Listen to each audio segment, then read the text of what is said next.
So in this video, we're going to look at repeated applications of the chain rule in an example that involves trigonometric functions.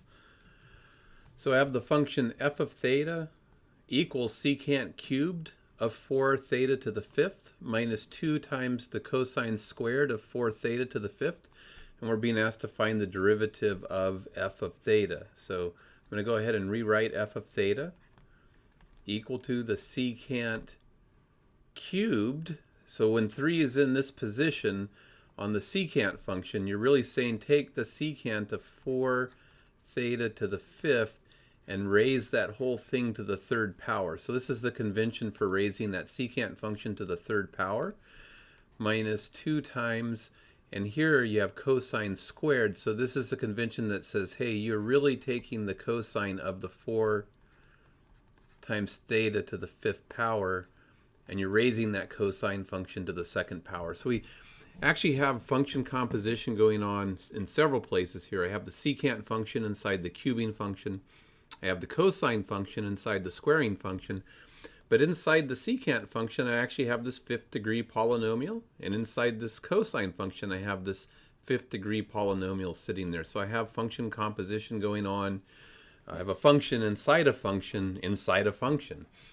So if we take the derivative, we're going to have to use repeated applications of the chain rule.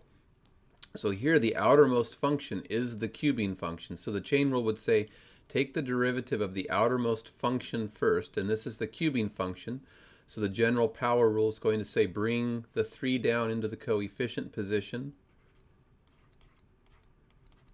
applied at the inner function, which is the secant of 4 theta to the fifth, and then reduce that exponent by 1, times, then the chain rule says take the derivative d theta of the inside function, and the inside function is the secant of 4 theta to the fifth.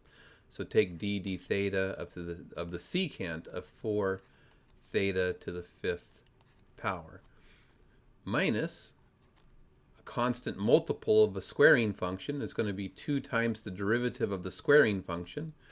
So by the general power rule, bring the 2 down from the exponent position. We'll have the stuff on the inside, reduce the exponent by 1.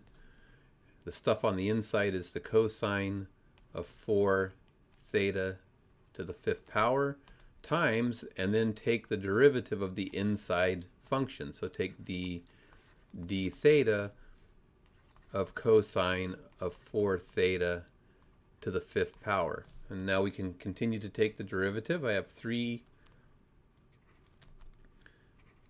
times the secant. The convention is that 2 goes in this position, the secant squared of 4 theta to the fifth. Take the derivative of the secant, and the derivative of the secant is the secant tangent. So we get the secant of stuff times the tangent of stuff.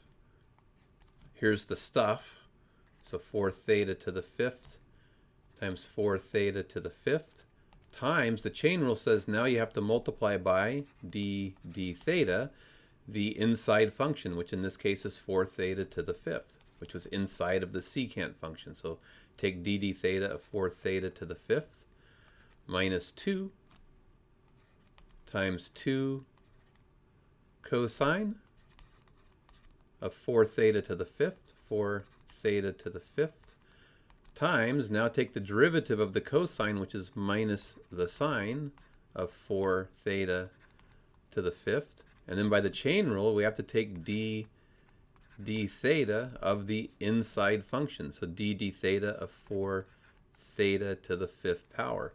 And now we can keep going. I have secant squared times secant. Stuff on the inside is the same, so this is actually going to be the secant cubed.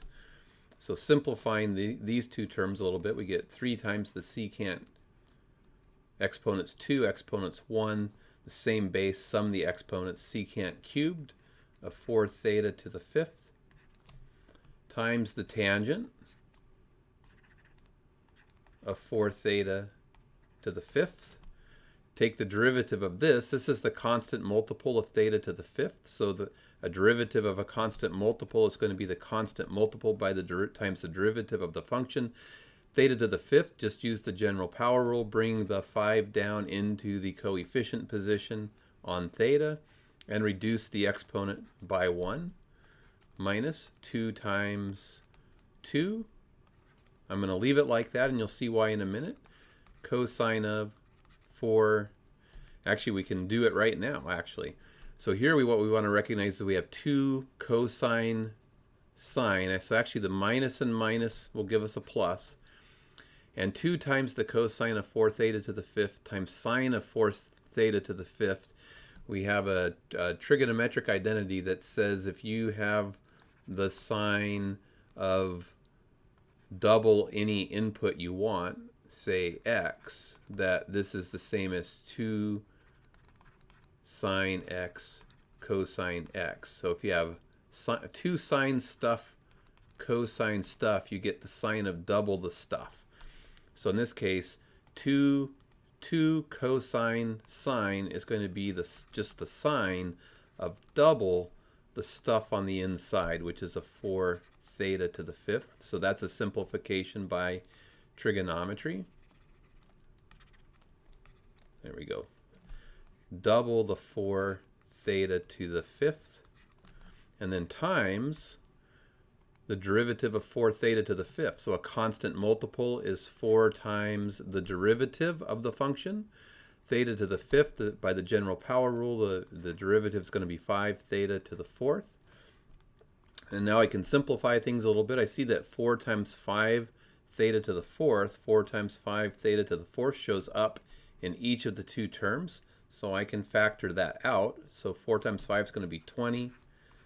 Theta to the fourth factors out, and I'm left with 3 secant cubed of 4 theta to the fifth. This factored out, plus that factored out, so I'm just left with 2 times the sine of 2 times 4 is 8 theta to the fifth power, and then I need to close off this parentheses right here, and that looks like a pretty cleaned up derivative.